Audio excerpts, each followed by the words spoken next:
5 ఉత్తరాంధ్ర మంత్రుల్ని రాజమండ్రి సెంట్రల్ జైలుకి తరలించే సమయంలో గుర్తు తెలియని వ్యక్తులు కిడ్నాప్ చేశారు. దీనిలో పోలీసుల వైఫల్యం స్పష్టంగా కనిపిస్తుందంటున్న అధికార పార్టీ నాయకులు రంగారావు గారు, సలోని గారు. దీని గురించి మరిన్ని విషయాలు తెలుసుకోవడానికి మా రిపోర్టర్ అభిగారు లైవ్ లో ఉన్నారు. అభిగారు, అక్కడ పరిస్థితి ఏ విధంగా ఉన్నదో వివరించగలరా? వాణి గారు, ఇక్కడ అధికార పార్టీ సభ్యులు అందరూ విచారంతో కుమిలిపోతున్నారు. అలాగే రాష్ట్రం బంద్ కట్టించిన సందర్భం కూడా కనిపిస్తుంది. మరి ఈ విషయంపై సీఎం గారు ఏ విధంగా స్పందిస్తున్నారో చెప్పగలరా? సీఎం గారు పార్టీ మంత్రివర్గంపై ఆగ్రహం వ్యక్తం చేసినట్టు తెలుస్తుంది. అలాగే కిడ్నాపర్స్ పై కఠిన చర్యలు తీసుకోవడానికి సిద్ధంగా ఉన్నారు. అవినీతికి పాల్పడిన మంత్రుల్ని ఎక్కడుంచారు? వాళ్ళని ఎవరు కిడ్నాప్ చేయించారు? అసలు ఆ కిడ్నాపర్స్ కి ఏం కావాలి?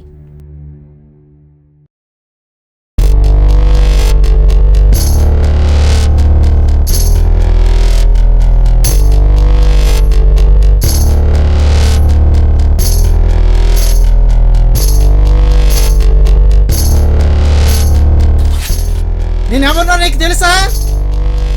మమ్మల్ని ఎవరు కిడ్నాప్ చేయించాడు రా?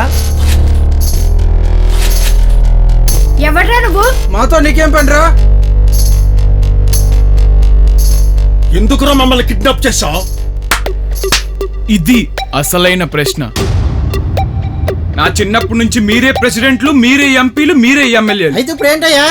నాకు కలిగిన బాధలకి మీరే సమాధానం చెప్పాలి కాబట్టి కిడ్నాప్ చేశాను. నువ్వెవరిని కిడ్నాప్ చేసావో తెలుసా? నా కష్టం, సుఖం, నా సంతోషం దోచుకున్న దొంగ నా కొడుకుల్ని. అసలు నీ కష్టం ఏంట్రా? చెబుతానయ్యా విద్యాశాఖ మంత్రి నాయుడు గారు. 10th 3 సార్లు ఫెయిల్ అయిన మీరు విద్యాశాఖ మంత్రి కావాలి కావాలని పట్టుబట్టి మరీ తెచ్చుకున్నారంట కదా. మీరు గొప్పోలు సార్. సార్, నేను ఒక ప్రశ్న అడుగుతాను, సూటిగా సమాధానం చెప్పండి. అడుగయ్యా. శ్రీకాకుళం, విశాఖపట్నం, విజయనగరంలో ఉన్న ప్రాథమిక పాఠశాలలు ఎన్ని మూతపడ్డాయి? అదే సార్, దుంపల బడులు. నాకెలా తెలుస్తుందయ్యా? మరి మీరెందుకు సార్ విద్యాశాఖ మంత్రి కింద మమ్మల్ని పాలించడం? సార్, నేను కేజేపూర్ అనే గ్రామంలో టీ దీపం అనే కాలనీలో ఉన్న ప్రాథమిక పాఠశాలలో 1 నుంచి 5వ తరగతి వరకు చదువుకున్నాను. ఆ పాఠశాల నిర్మించిన 21 సంవత్సరాలకి మూతపడింది. ఎవరిది సార్ తప్పు? ప్రజలదే తప్పు. ప్రజలది ఎలా తప్పు అవుతుంది? దాంతో పాటు స్టార్ట్ అయిన కాన్వెంట్ స్కూల్ ఏమో నెంబర్ 1 పొజిషన్లో రన్ అవుతున్నాయి. నేను చదువుకున్న స్కూల్ ఏమో గేదెలు కట్టుకోవడానికి ఉపయోగపడుతున్నాయి. అయితే ఇప్పుడు ఏంటయ్యా? ఒక టీచర్ యొక్క పదవి కాలం 30 సంవత్సరాల పైన ఉంటుంది. కానీ కట్టించిన పాఠశాల భవిష్యత్తు మాత్రం 20 సంవత్సరాలు దాటి ఎందుకుండదు సార్? ఎందుకంటే పిల్లల్ని గవర్నమెంట్ స్కూల్కి పంపించరు కదయ్యా. ఎందుకు పంపిస్తారు సార్?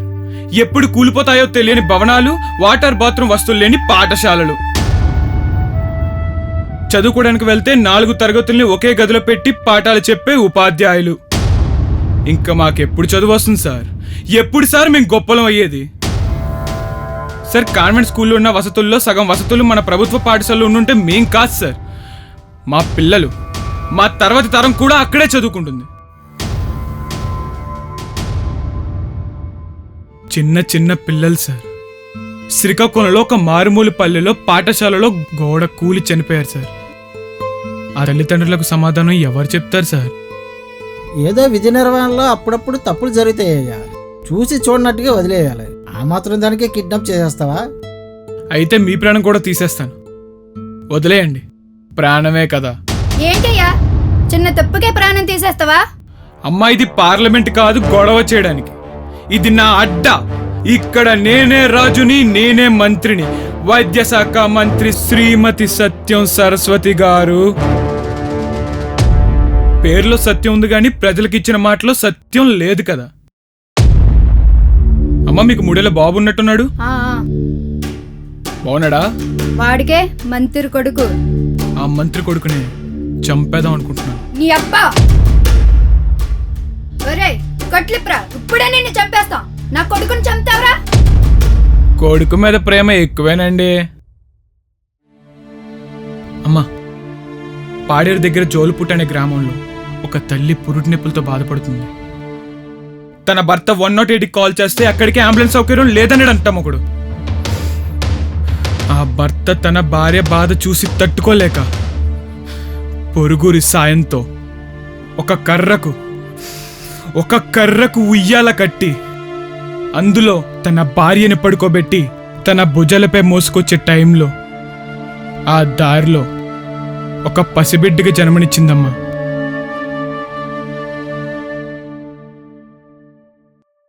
కానీ ఆ బిడ్డ బ్రతకలేదమ్మా. నీ కొడుకుని చంపేస్తానంటే నీకంత కోపం వచ్చింది కదా. ఆ తల్లికి ప్రాణమైన కొడుకుని చంపేశారు. ఆ తల్లికి ఇంకెంత కోపం రావాలి ఈ ప్రభుత్వం అంటే, ఈ నాయకులంటే. ఒక విషయం అర్థం కాదమ్మా. ఆర్ఎంపీ డాక్టర్లేమో ఊరికి మధ్యలో క్లినిక్స్ పెడతారు. ప్రభుత్వ ఆసుపత్రులు ఏంటమ్మా, ఊరికి 3 కిలోమీటర్లు 5 కిలోమీటర్ల దూరంలో కడతారు. ప్రాణం పోయేది ఒక్క క్షణంలోనే కదమ్మా. ఈ విషయం కూడా తెలీదా మీ నాయకులకి? ఒకప్పుడు 108కి కాల్ చేస్తే అరగంటలో వచ్చి ప్రాణం కాపాడేది. ఇప్పుడు ఆ వాహనమే కనుమరుగైంది. ఎందుకమ్మా? ప్రజలకి మేము ప్రవేశపెట్టిన పథకం కాదు కదా. మీ స్వార్థం కోసం మంచి మంచి పథకాలు పీకేసి సోమరిపోతులుగా తయారు చేసే పథకాలు అమలు చేస్తారా? ఏంటయ్యా తప్పంతా మేమే చేసినట్టు మాట్లాడతావేంటి? నేను ఎలక్షన్లో గెలవటానికి 20 కోట్లు ఖర్చు పెట్టి గెలిచాను. నా ప్రతిపక్ష నాయకుడు 10 కోట్లు ఖర్చు పెట్టాడు కనుక ఓడిపోయాడు. అంటే ఈ 30 కోట్లు ప్రజలే కదా తిన్నారు. అలాగైతే ఈ ప్రజలు కూడా అవినీతి పరులే కదా. వాళ్ళని కూడా అవినీతి పరులుగా గుర్తించండి, అవినీతి పరులుగా శిక్షించండి. ఒకడు 500 రూపాయలు నోటిస్తేనే గాని ఓటేయడు. ఇంకొకడు మా కొడుకు 3 లక్షలు తీసుకొని మంచి కంపెనీలో ఉద్యోగం ఇవ్వండి అంటారు. ఏంటయ్యా ఏంటి? ఆ లెక్కన లంచం ఇస్తున్నది ప్రజలే, లంచం తీసుకుంటున్నది ఈ ప్రజలే. అవినీతి పనులను తయారు చేస్తున్నది ఈ ప్రజలే. ఇవాళ న్యాయం కోసం ప్రశ్నిస్తున్నావా? అసలు ఈ న్యాయాన్ని చంపేసిందే ప్రజలు కదయ్యా. రవాణా శాఖ మంత్రి గారికి కొంచెం కోపం ఎక్కువే.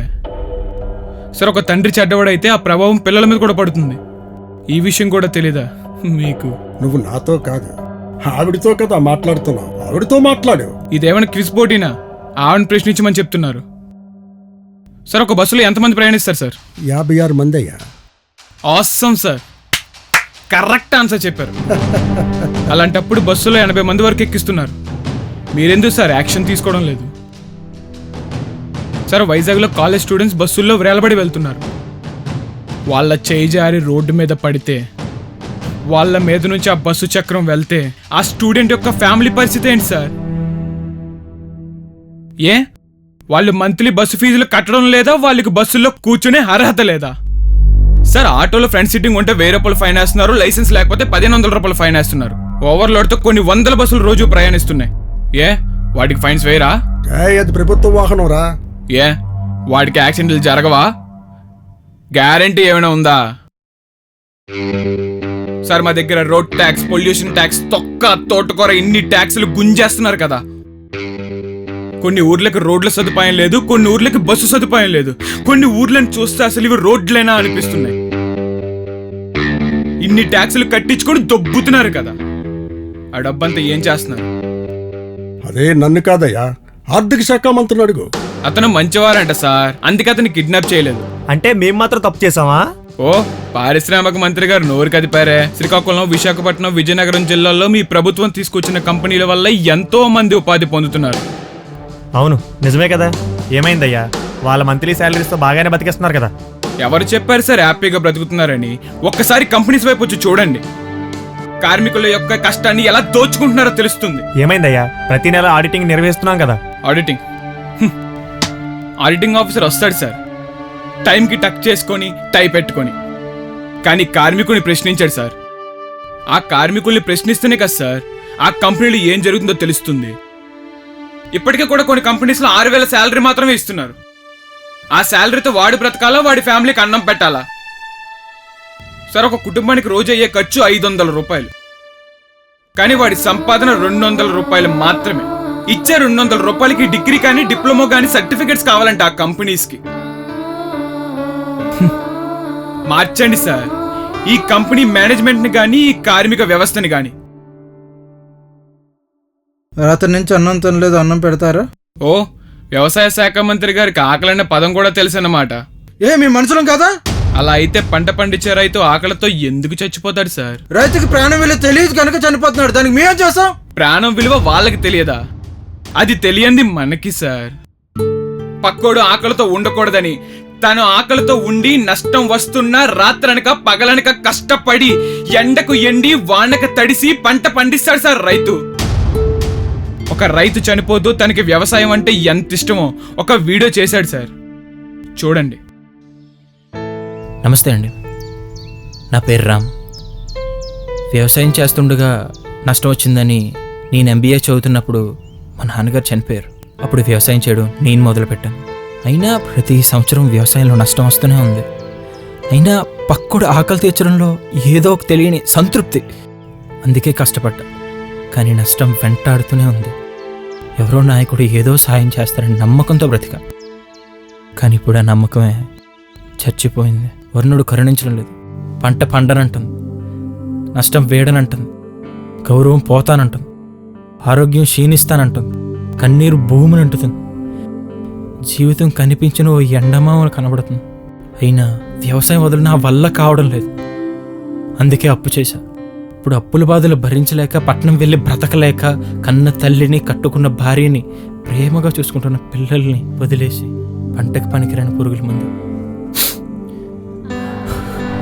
నన్ను చంపడానికైనా పనిచేస్తున్నాను.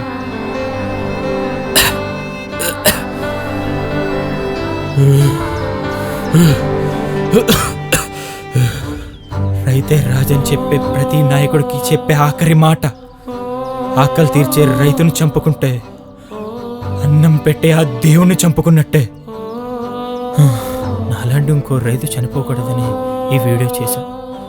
లైక్ చేయడమో షేర్ చేయడమో కాదు, రైతుకు కొంచెం సాయం చేయండి, రైతుని కొంచెం బ్రతికించండి. లేదంటే అన్నం దొరక్క గడ్డి లేదా అశుద్ధం తిని బ్రతకాల్సి వస్తుంది.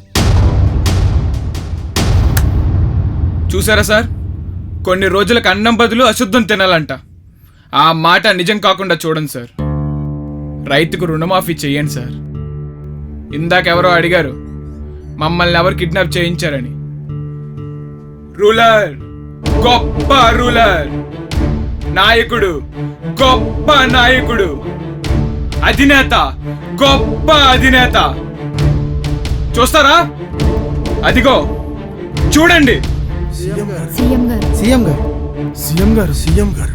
అవునండి, సీఎం గారు, చీఫ్ మినిస్టర్. అందుకే కదా మీకు ఈ ప్రజలకి చులకనైపోయాను. ఏమనంటే సీఎం దిష్టి బొమ్మను తగలెట్టేస్తారు ప్రజలు, మిమ్మల్ని ఏమనంటే పార్టీలో జంప్ అయిపోతారు మీరు. ఇంకా సీఎంకు వాల్యూయే ఉంది. ప్రజలకేమో ప్రశ్నించడం రాదు, ప్రజా ప్రతినిధులకేమో పాలించడం రాదు. అసలు నాయకుడు అంటే ఎవరో తెలుసా మీకు? తన ఆకలితో ఉండి తన కుటుంబానికి అన్నం పెట్టే ఓ తల్లి,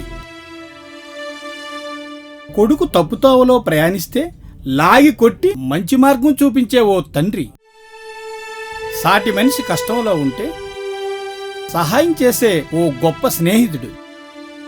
మీలో ఎవరికైనా ప్రజలంటే ప్రేమ ఉందా? సారీ సార్, క్షమించండి సార్. తప్పైపోయింది సార్.